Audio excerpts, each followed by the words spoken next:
Welcome to the FO News Show. My name is Cale, and with me, as always, is Jackson Roberts. Jackson, we've got a jam-packed show to get into today. We won't waste any time, but how you doing, bud? I'm doing great. Every week we like to think maybe there's a theme to the news. This week, I don't think there's any theme, but there is news and lots of it. It will take us in many different directions. So you are absolutely right. We should hop right on in. Yeah, so will be some news whiplash here and there, but let's just get right into it. Breaking news right out of today, the Davante Adams situation. If you don't know, after the Monday Night Football game against the Kansas City Chiefs, where the Raiders had lost, Adams was caught on camera shoving a freelance photographer as he went into the locker room that had happened to cross paths with him.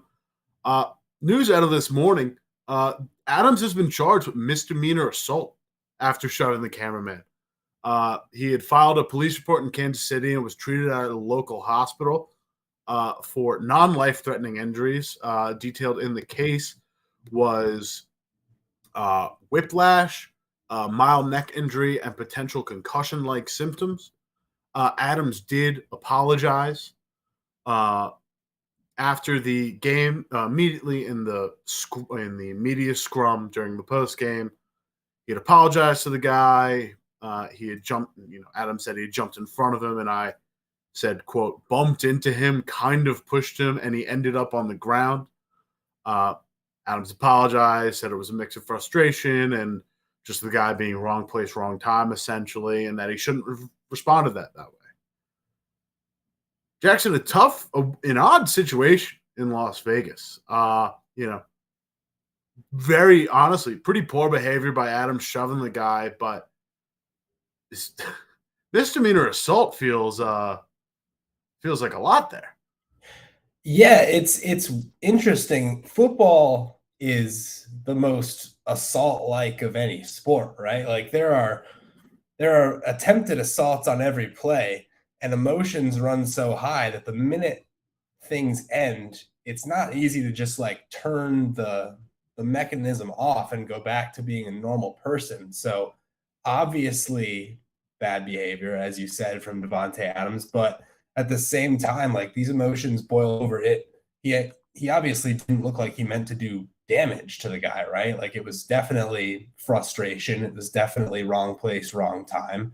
And I don't know how to prevent things like this in the future, as long as, people like this are going to continue to be on the field and crossing paths over the tunnel. It's sort of yes, we absolutely have to lay blame on Adams, but it is very wrong place, wrong time. And I don't know if there's anything to be done to prevent things like this again. I don't think the NFL needs to worry more about prevention, as we'll get into later in the show. They've already had their hands full with that on the roughing the passer calls. But it shouldn't need correction. Like that was an incredibly scummy move by Adams. If you want to, delay things or have the cameraman have some, a little bit more wherewithal to go around Adams, maybe. But the actual criminal charge just feels like an unnecessary escalation of this. I thought, it could have gone a little bit further. The apology was adequate. McDaniels also expressed his support for Adams, saying, I support Davante wholeheartedly as a human being, as a person. He's a great guy. I just want to know, I know that was an unfortunate situation. We obviously don't want any of our guys to be doing anything like that. He knows that. He's very well aware of that. But I know the person. I don't think there was any intent behind it on his part, which I kind of get. There's yet to be any information about whether there's a fine or a potential suspension coming from the NFL. And I get that you don't want the inherent violence of football extending beyond the field. But this feels like a pretty isolated incident. The misdemeanor assault thing, maybe, I won't put words in the guy's mouth. I won't, give intent for him. It feels like an escalation to me that isn't really warranted given the extent of the interaction. Yeah, I mean, that all depends on the person, right? And how severely they're injured for one, but how personally they take offense to it for the other, because that person's not going to get anything from Davante Adams being suspended, Davante Adams being fined by the NFL. That money goes straight to the league office. That doesn't go to him. So, it's totally on that person whether or not they want to escalate it with the means that they have, which is, police report, and is whether or not it's warranted, misdemeanor charges. So I'm definitely not going to say whether it is indeed warranted or whether that person should have made that decision, because that's on them, but they're taking the legal recourse that they have. Moving on. Panthers fire head coach Matt Rhule and defensive coordinator Phil Snow. Jackson, apparently it does not take 7 years like Jay-Z to turn a football team around. You can ask the Jacksonville Jaguars, you can ask the New York Jets, the New York Giants. Clearly not the case.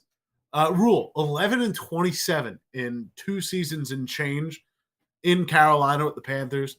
Team currently ranks 31st in DVOA by a 31st offense and a 16th defense.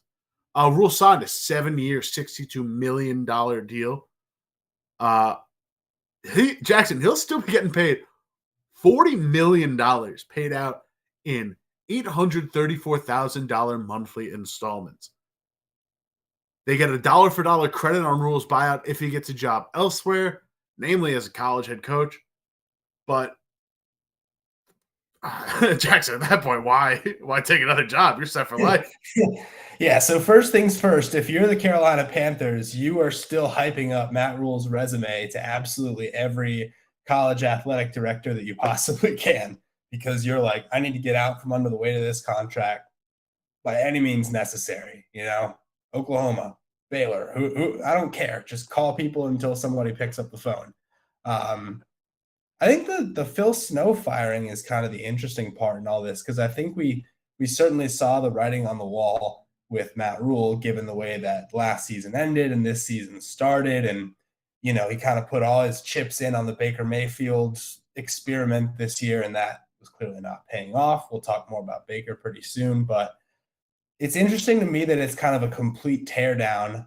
They have interesting pieces, I would say, on defense for the most part. And, their one win was essentially a defensive win. And as we stated, they're kind of middle of the pack in defensive DVOA. So I'm interested to hear your thoughts, Cale, on whether or not you thought that was, kind of a necessary step in all this. Carolina is, in my mind, just trying to clean house as much as possible. I think the firing of Phil Snow comes from the fact that if you just look at where all the talent is allocated right now for the Panthers, especially in, where they've kind of hit on in the draft, where they've kind of hit on in free agency, like most of the talent is on the defense. It's guys like Brian Burns. It's, making ads to guys like Shaq Thompson and Xavier Woods. It's, it's also drafting guys like J.C. Horn, who's been solid. And Jeremy Chin is on IR right now. But yeah, the offense has been doing nothing. Like we've seen that, and they haven't had much help either. They keep swinging and missing on quarterback. This is the second quarterback that they've tried to get in as many years that clearly has not worked out. Of course, referring to Sam Darnold and Baker Mayfield. But you look at their defensive-led teams. I mean, Chicago has been pretty defensively focused at the moment, if only because they really don't trust their offense. But there are absolutely defensively led teams, and I guess if you want to build out Carolina that way, even though you have a offensive skill position room of guys like Christian McCaffrey and DJ Moore and even Robbie Anderson. But I just don't think this defense was living up to its caliber. You're wasting guys like Brian Burns. You're wasting guys like, Xavier Woods. I guess it's just a full clean house. And I think the only thing we're waiting on now is potential fire sale.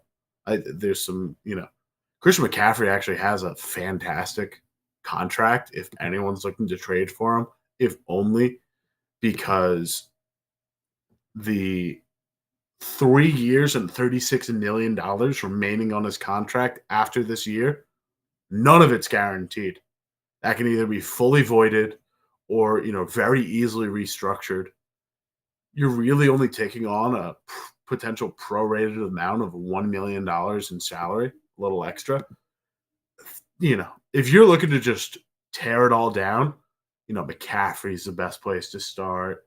Maybe you want to build around guys like Brian Burns, but there's not a lot here worth keeping around in the sense that, this team won't be worth building around. None of these guys are going to want to stay here. Don't keep, guys like Christian McCaffrey hostage. Let them run, let them run free. Send them to, if you want to send them out of conference, I know Buffalo's going to be looking for a nice pass catching back to, you talk about a juggernaut there. Boy, that would be insane. I think DJ Moore is another piece that I don't really get the value of keeping him in-house and building around him either, right? It's not like he's a true wide receiver one. He's on a relatively cost-effective deal in terms of, 3 years. I think it's about $45 million. So I would look to deal him as well if it is a fire sale situation. And the whole situation just goes back to quarterbacking, right? Like for all the failings of Matt Rhule as a head coach, in 3 years, he's got Teddy Bridgewater, Sam Darnold, Baker Mayfield, PJ Walker starting games, Cam Newton starting games, and then you draft Matt Corral and he instantly gets hurt. So that's 6 names that you might think of as potential solutions at the quarterback position in 28 games, what we said? That's just crazy. It all comes back to stability at the one position that matters more than all the rest of them. I mean, you talk about the Browns couch jersey. Are we going to start the Kyle Allen post Cam Newton quarterback jersey for the Panthers? I don't know. It's getting pretty bad there. Walker will be starting for the Panthers this week, and we'll get into him a little bit later in the show. But yeah, the Panthers pretty much have to start from scratch here.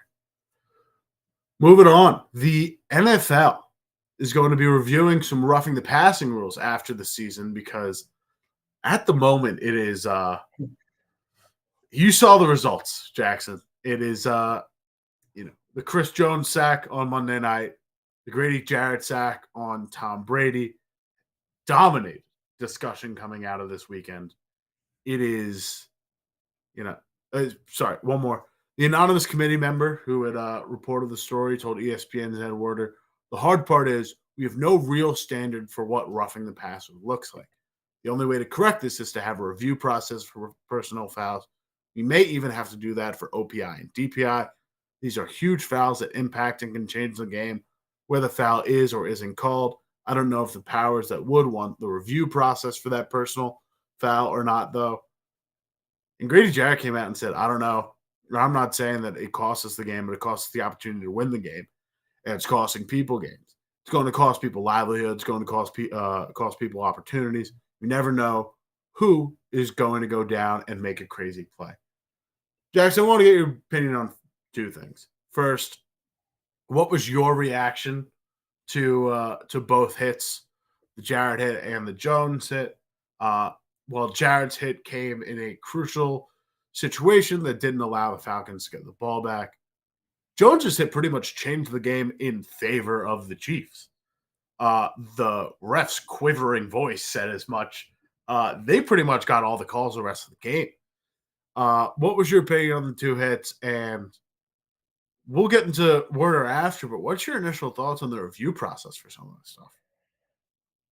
I think a review process would be a mess, which is it's what it was with the pass interference review process in 2019. That came and went very quick.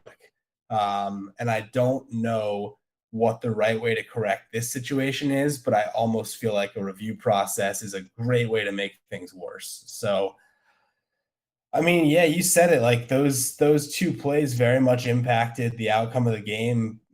In some cases, maybe the opposite direction than you would think, but it is definitely kind of the hot button topic, facing the general league right now.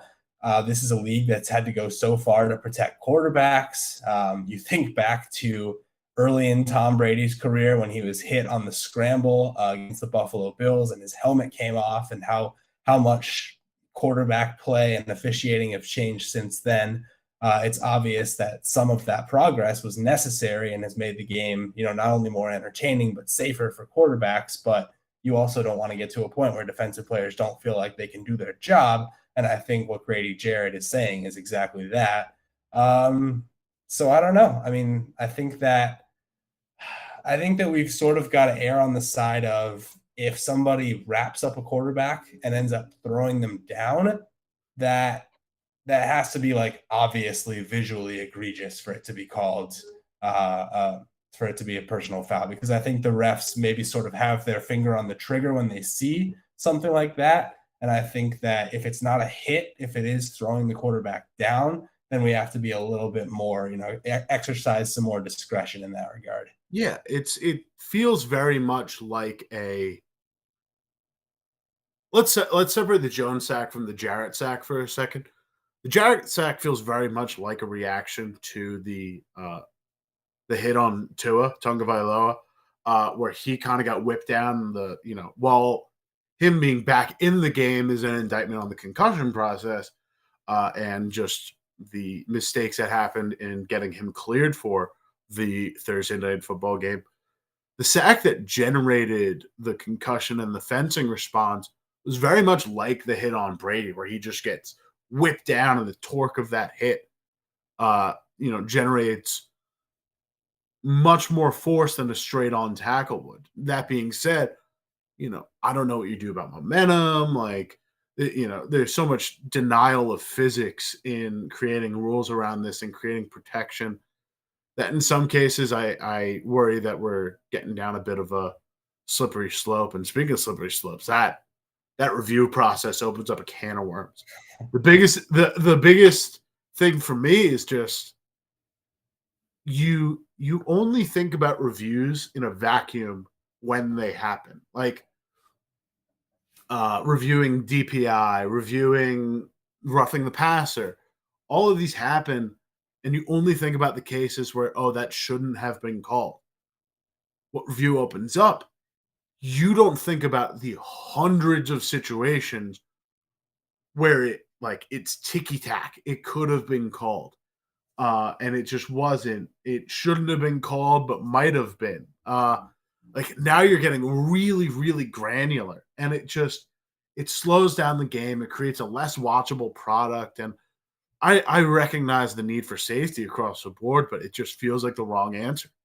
Yeah, I have two direct examples of cases where replays come into play and shouldn't have, and should be the precautionary tale for why it doesn't. The first one is obviously the OPI DPI review process that came as a result of the Nickel Roby-Coleman no call in the 2018 NFC Championship game. An obvious pass interference that should have been called. We just have to be better and make these calls. And the other example being the Buster Posey rule in MLB. And this year it's turned into this entire review process where outcomes of games are getting changed because catchers are blocking the plate a quarter of a second early. It's the type of thing that you can't over officiate. You can't, when replay goes too far, that's when we need to rein it in, because we can't have, plays that have been in the game for as long as the game's existed being taken out of the game somehow because, one extreme example set the standard. The option no one's talking about is just make the NFL refs full time. I think we wouldn't have as bad of calls as many mistakes as we've seen in the game recently if these were full-time paid individuals and their entire careers are dedicated to learning the rules and calling the game right. It feels trivial, but I feel like it's at least an option no one's talking about that probably should get talked about. There's already people calling for refs not, there's one individual pool reporter, I believe, that gets to ask pretty much yes or no questions to refs after the game and ask for minor explanations on specific calls. But, if you make these guys full-time, maybe one, there's an additional accountability measure that's counteracted by the protection of a full-time position. But it just feels like the biggest impact to me just feels like, oh, these guys have a full-time job where they're only focusing on calling the best possible games. You know, maybe there's problems in that, and I'm thinking too far ahead, but it feels pretty cut and dry to me that having guys part-time and only coming to games from July to January doesn't make a ton of sense to me. I don't know exactly what we can, further add to this. I think that is a potential solution. Cal, I just, I think officiating is going to be something that's always a complaint in any professional sport. And I think that sometimes it's going to swing the other way, as it is here, where we're worried about over officiating. So I like your solution here, but I don't know if it for sure changes things. But that's kind of the point here: is there is no for sure way to change these things. Yeah, as Coral Skipper points out, NHL refs, NBA refs, MLB umpires, all full time. So, we'll see. We'll see what the solution is, but it feels like at the very least that could be an easy one. I will point out, MLB fans have the opposite complaint, where the fact that MLB umpires are both full time and unionized means that umpires who people sort of across the game acknowledge as bad, maybe someone whose name rhymes with, Langel Bernandez, something like that, can't be removed from their posts. So there are always going to be issues one way or another. Yeah, and then we get the situation where, NFL refs are wearing armbands for referee bullying, like they did in the MLB. So everything's a slippery slope, I guess. Moving on, Giants punter Jamie Gillan taking in the sights of London because he can't leave. Jamie Gillan is currently stuck in London. Had come to the U.S. on a NATO visit and did not get changed to a work visa when he finally got to the NFL. And he's currently stuck in London on a passport issue, essentially. He's expected to return home Thursday. And he should be available for the game Sunday, but there's no contingency plan if he doesn't. Jackson, what would you do if you were stuck in London for an extra couple days? Man, this is like one of our more lighthearted stories, I guess. Obviously, horribly inconvenient for Jamie Gillan, but at the end of the day, there's not like livelihood at stake here as long as Jamie Gillan gets back. So, I guess go check out. You know what I would not do is go see Big Ben. People always tell me that Big Ben is literally just a clock and your time is better spent elsewhere. There's good food in London. There's good cider, see the sights. Asphalt cider, delicious. Yeah. Love it there. I will say, just walking, like London's a great walking city. True. Get a couple museums in, walk across the bridge, go to the Globe Theater. Real nice, real pretty city. And you see, I'd pass on the double-decker bus as well. Those would be Big Ben double-decker bus. I would pass on those if I were one of our listeners. We'll say Churchill War Room, very cool. Churchill War Room is a must. Well, this completely didn't click with me that Jamie Gillan's a Scottish Hammer. I completely disconnected that nickname. So yeah, he must know his way around the UK at the very least. But I thought you were going to say, it's a shame. I thought you were going to make this sort of joke. It's a shame the Scottish Hammer couldn't get through the metal detector or something like that. And this is why we have you on the show, Jackson, for dad jokes like that. Well, again, we're talking whiplash here. We're finally covering a story that has been in the news for a number of months at this point, and has just, come across our desk as it begins to pick up more steam and become as it begins to start to head to court. Brett Favre has fully denied his involvement in the $77 million Mississippi State welfare scandal, saying he's been unjustly smeared by the media. Some texts had leaked basically exclaiming, what had looked like textbook fraud, texting back and forth with a nonprofit operator, Nancy New, basically saying, "Oh, if you guys pay me, is there any way anyone can find out?" New basically saying no. Further back and forth. Jackson, could you just give the audience a refresher on what's sort of going on with Favre and Mississippi as a whole? Yeah, I think it's important, first of all, to note that this is a much larger statewide public fraud case. And we're talking about $77 million here in the form of TANF funds, so temporary assistance to needy families. So literally the money set aside by the government designated to be given for the express purpose of helping the neediest, poorest people in what is currently the poorest state in the United States. So money that absolutely cannot be misappropriated in any way.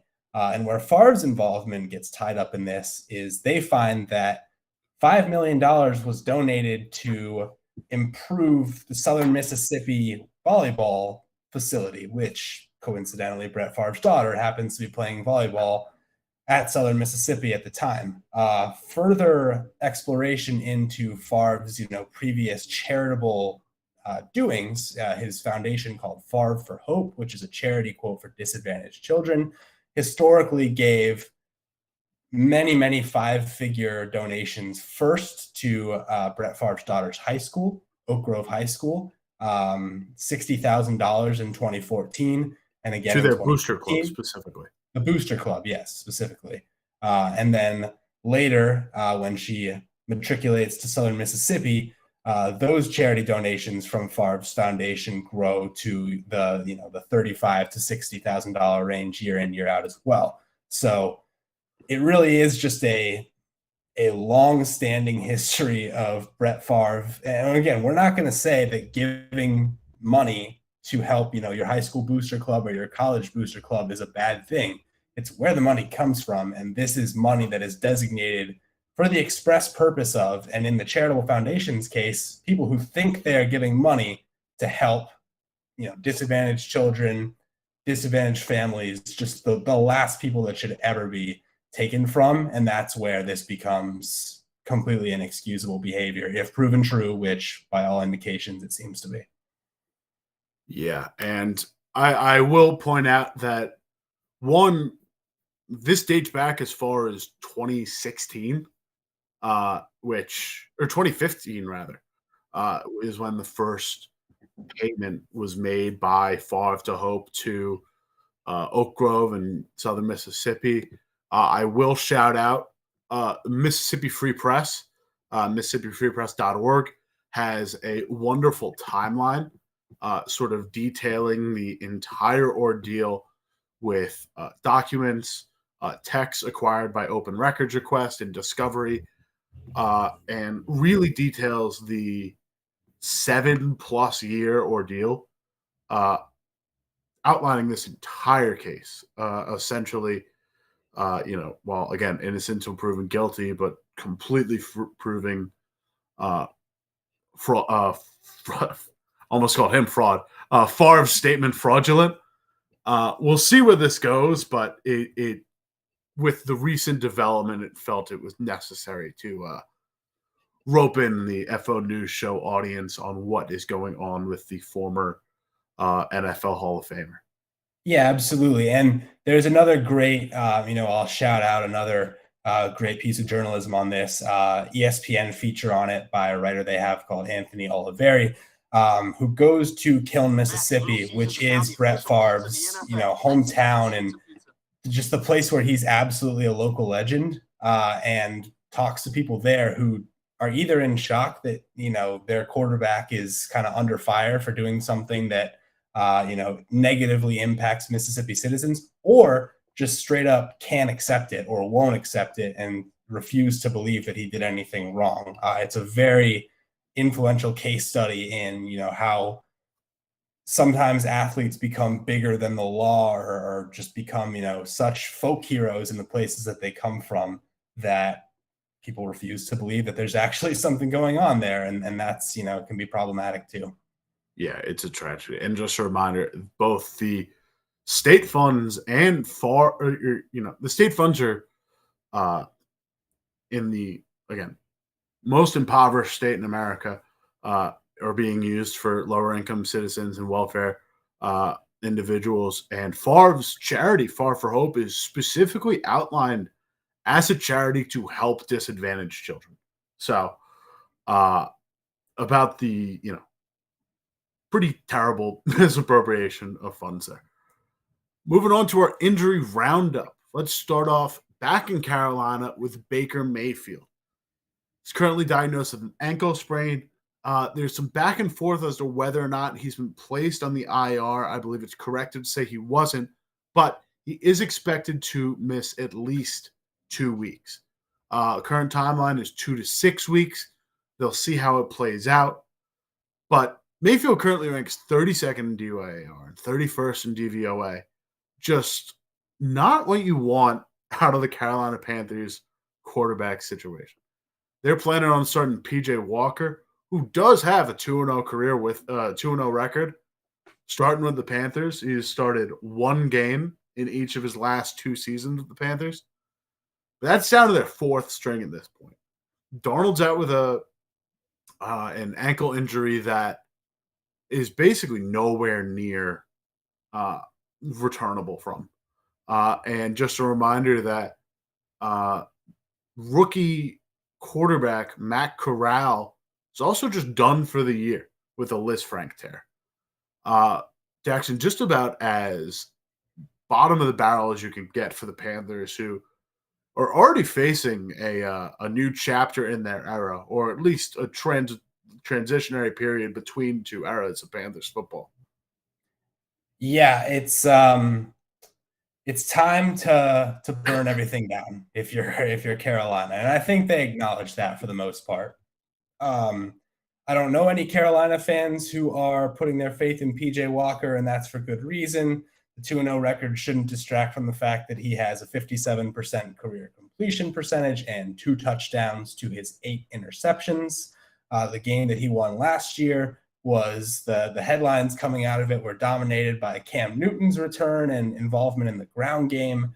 And Walker just happened to pick up the win against an Arizona team that we know fades in the second half of seasons, or at least historically did. So there's not hope there. Baker Mayfield, boy, like you talk about just somebody who has just completely done a 180 in terms of not, it's not like he was ever a star, but 2020 Baker Mayfield was very good. And earlier in his career, before he sort of emerged as a viable starting quarterback, he was at least someone that was taking deep shots and, just pushing himself and pushing kind of the boundaries of trying to make a play. Whereas now you see their offense and it's like they're just stuck in traffic all the time. There's nothing inventive. They're refusing to throw the ball downfield. Anytime Baker, gets to his second or third read, he panics and throws it right to a DB. So it's a really tough situation. And again, just goes to show that if you don't have a quarterback, you don't have anything. And that's been the problem in Carolina really since kind of the decline of Cam Newton as a dual threat quarterback. Yeah, I mean, honestly, I think the biggest issue might be the offensive line. Part of the product of Baker Mayfield was just like he's able to take those deep shots because he has time to throw. And he's, Ike Ekwonu's really struggled this year. The line is, marginally improved since Sam Darnold was taking snaps in 2021. But even if you look at time to throw, next-gen stats in 2020, Baker Mayfield was second highest in the league in time to throw with 3.05 seconds. You look at it this year, it's not as bad as it's been in recent years, but it's not great either. Baker Mayfield down to 2.7 seconds flat. Tied with Andy Dalton. It's fringe bottom 10 in the league. So I'd argue he has slightly better receiving than he did in Cleveland. No one better than Amari Cooper, but the combined results of a DJ Moore or Robbie Anderson, even a Terrace Marshall Jr. when healthy, it should be a better unit than it is. You're expecting more out of a guy who's, shown tape to be able to produce.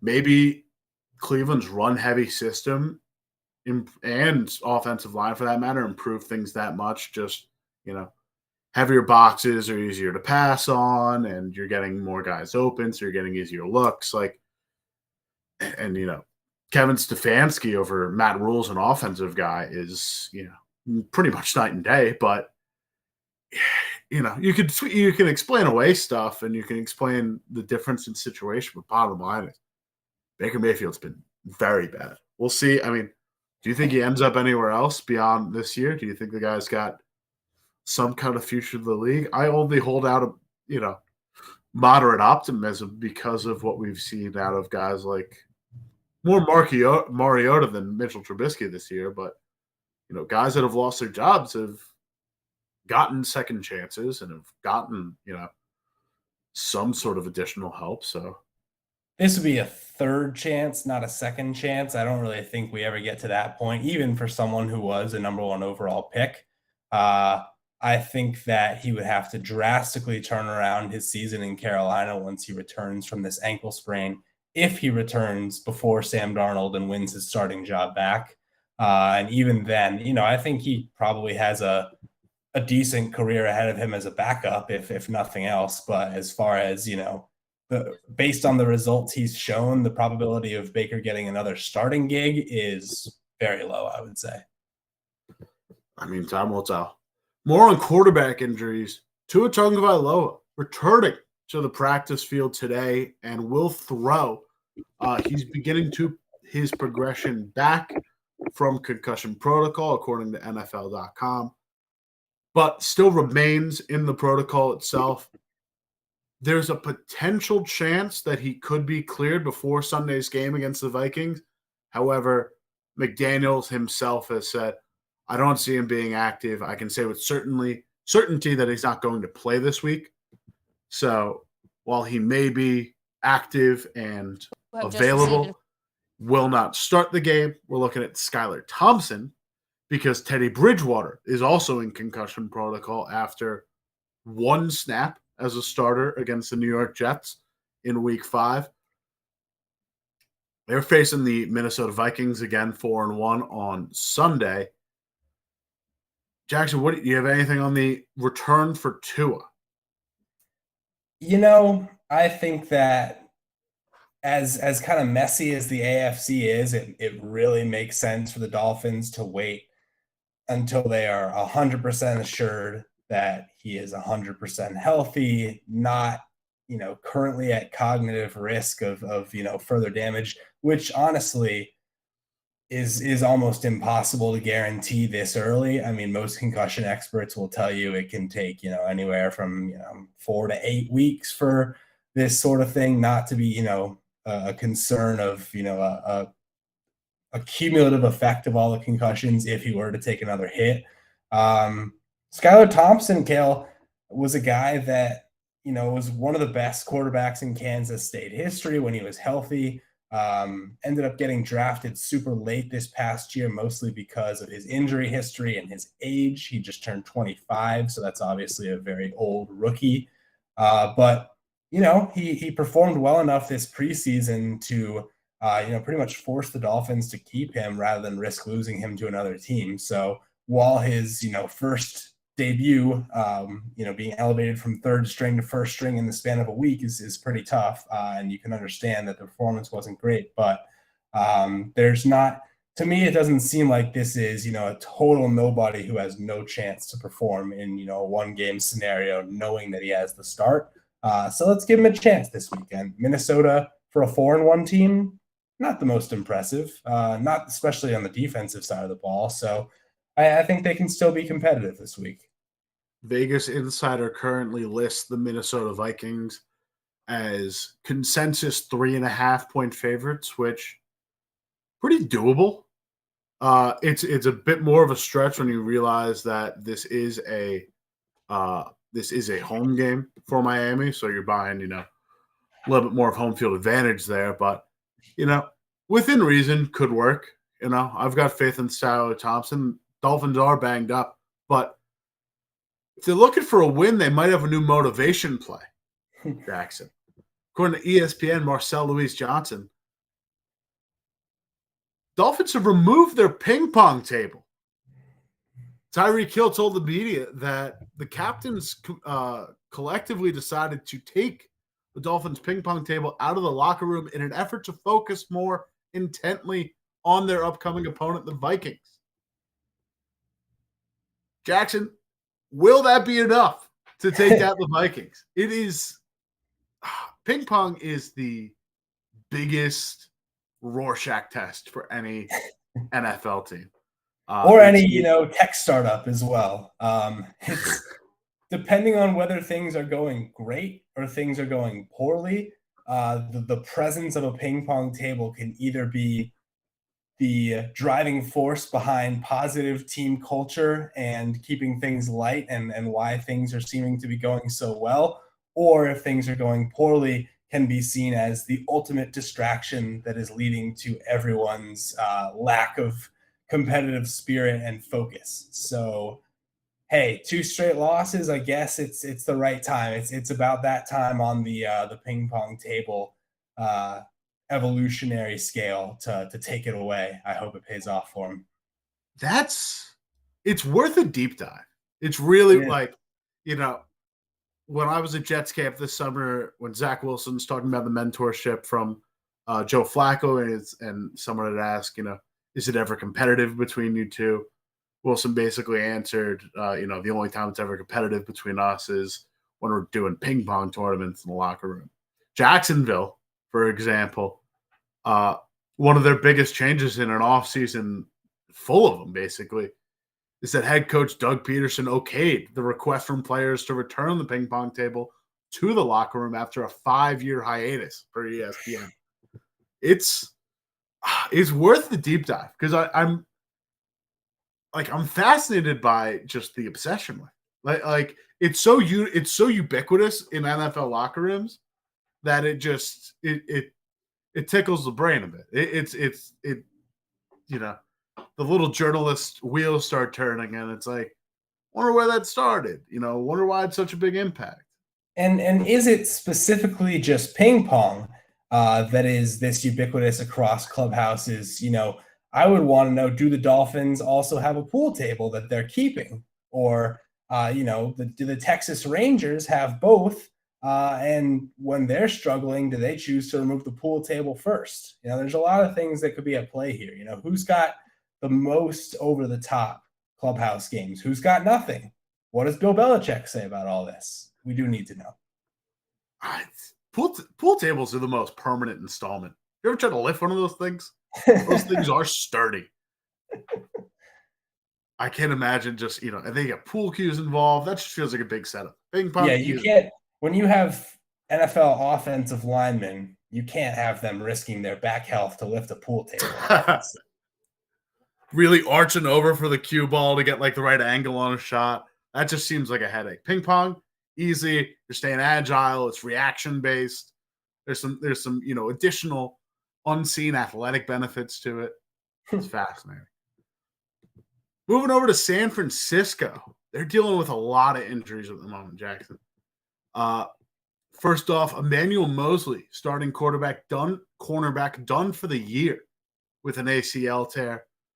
Other quarterback, Jimmy Ward, broken hand, suffered in the same game against the Panthers, placed on IR, potentially 4 to 8 weeks, missing time. Nick Bosa, additionally, out with a groin injury, or questionable with a groin injury. Second Bosa to injure their groin in 3 weeks. Joey Bosa also has a groin injury with the Chargers.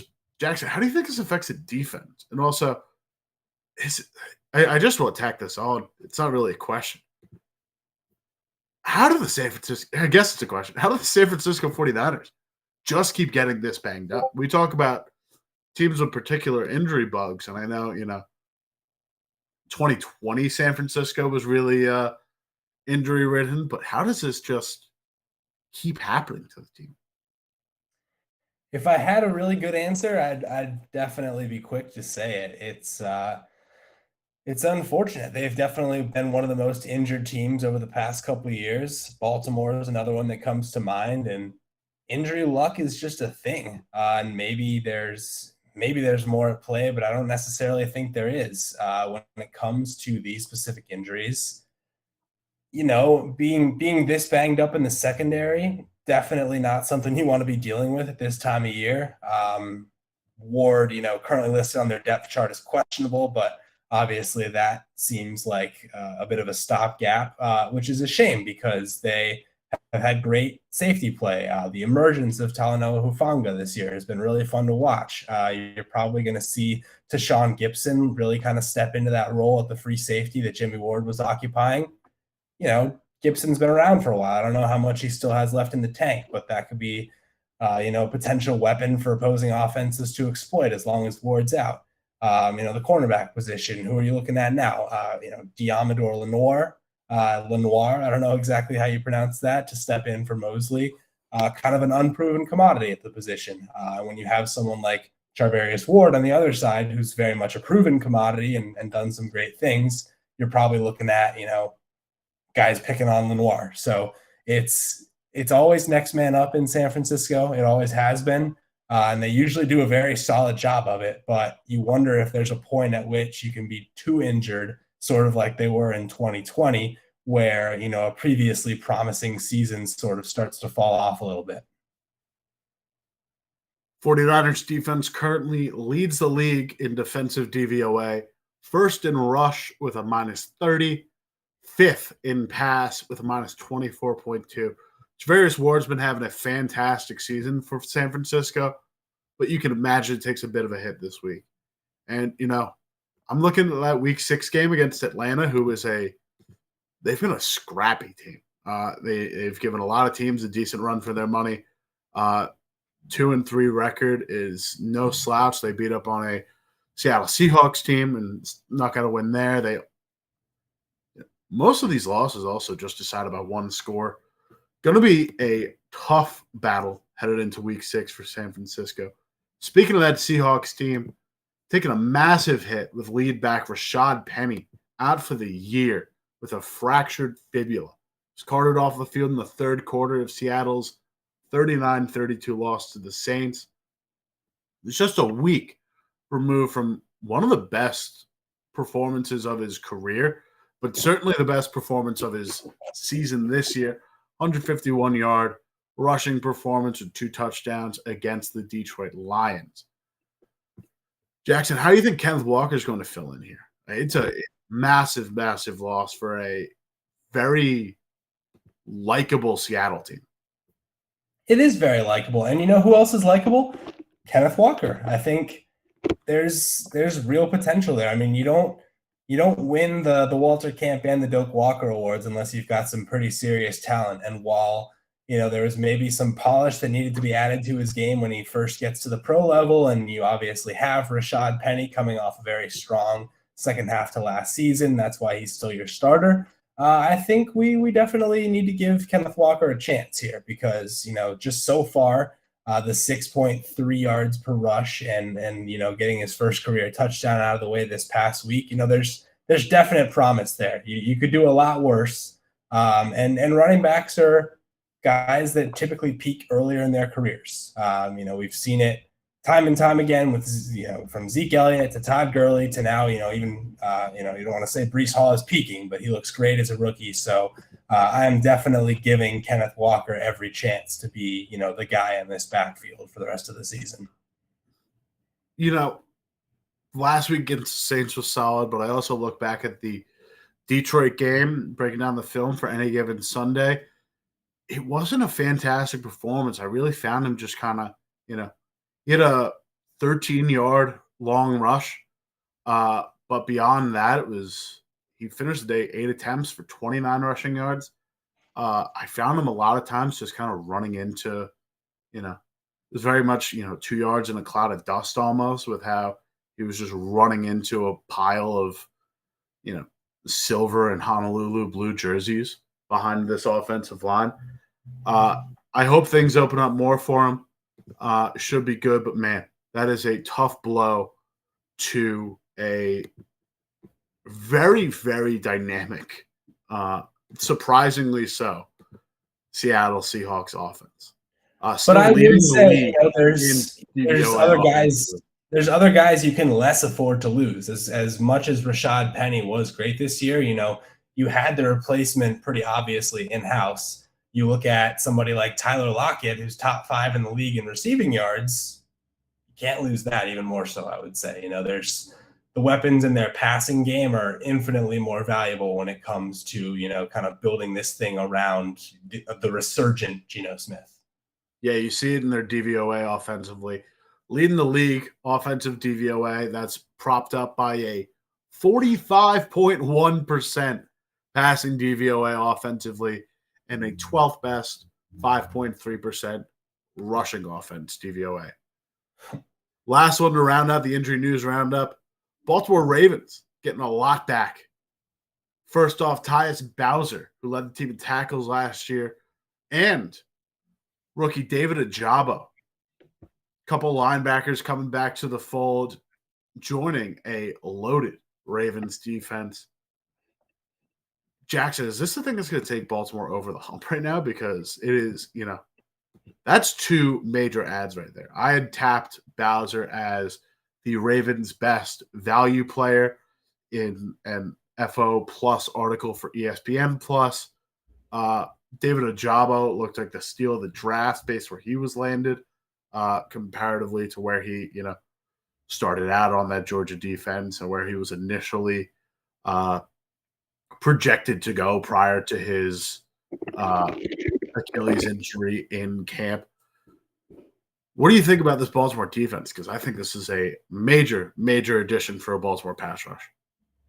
I mean, I love it, right? Like it's definitely what you wanted to see in terms of, a break in the right direction for Baltimore. It's getting, and it's great, I think, too, that it's an established vet and somebody who's been an important part of that defense and a guy who, can potentially add something new.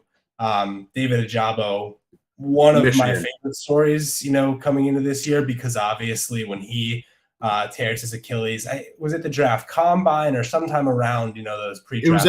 It was at his pro day, and correction, it was Michigan, not Georgia. Correct. Yeah, I didn't want to be the guy to correct you, but yes, it is indeed Michigan. Could have been. He's a special talent, and he's also, just one of the cooler stories. It's a guy that was born in Nigeria, moved to Scotland, moved to New Jersey at age 17, and had never played football before, and all of a sudden is just a monster. Going from not playing to being a Michigan commit in the span of a year means you are a pretty special athlete, and also that you probably still have a lot more room to grow. So really excited for him to make his debut, and really excited that he gets to do it alongside a defense that's, getting healthier as the season goes on, which is always a bonus. Yeah, which is a, contradiction to where they were last year. Baltimore currently ranks defensively pretty low in adjusted sack rate. 18th in the league, 5.9% adjusted sack rate. Major injection of talent for a team looking to really compete in a surprisingly tight AFC North. Moving on to Thursday Night Football, our usual news roundup for the Commanders and the Bears. We've got to start with this Ron Rivera, Carson Wentz story, Jackson. As a guy who's really focused on quotes and podium performances throughout his first few years at Football Outsiders, running Week in Quotes, that one-word remark that Ron Rivera had given, talking about the lack of production from his team, basically just saying quarterback, not just throwing Wentz under the bus, driving the bus over him. And swiftly too. Yeah, no, he stepped on the gas. Rivera came out and apologized to Wentz officially, saying Carson and I had a nice conversation, so I think we're ready to roll, per ESPN. Are they ready to roll, Jackson? Wentz is 29th in DYAR, 28th in DVOA, 26th in EPA per play. That does not sound ready to roll to me, but hey, I guess we'll see. Ron Rivera can be in the wrong when making this statement. And specifically, the question being asked about, his team compared to the other teams in the NFC East, it's hard to excuse him for not being successful with Carson Wentz when the Giants have been successful with Daniel Jones, who has the most uncertain future you possibly could with the team coming into the season, and with the Cowboys, who have gone 4-0 with their backup quarterback. So clearly teams are making more with less, or making more out of an uncertain situation, whereas you brought in Carson Wentz to be your guy, so it's on you to help him be successful. And two, you can be wrong to make that statement for all those reasons I just enumerated and still be right in general, because he has been abysmal. Carson Wentz, for all the numbers that you just gave, has been one of the biggest problems with this team. I will also point out that this team has not had a successful defensive season at all, specifically passing-wise. They're 29th in DVOA against the pass, and surprisingly 6th against the rush. So if you're looking for the blueprint on how to beat Washington's defense, first of all, I don't think the Bears have it in this matchup, because it is to pass the ball. And two, there it is. It's right in front of you. So the Washington Commanders football team, not looking very good at the moment. Yeah, the last thing I want to add to that is, not only do you what you signed up for in Carson Wentz. Like, you watched, you could see the season to season highs and lows when he was in Philly.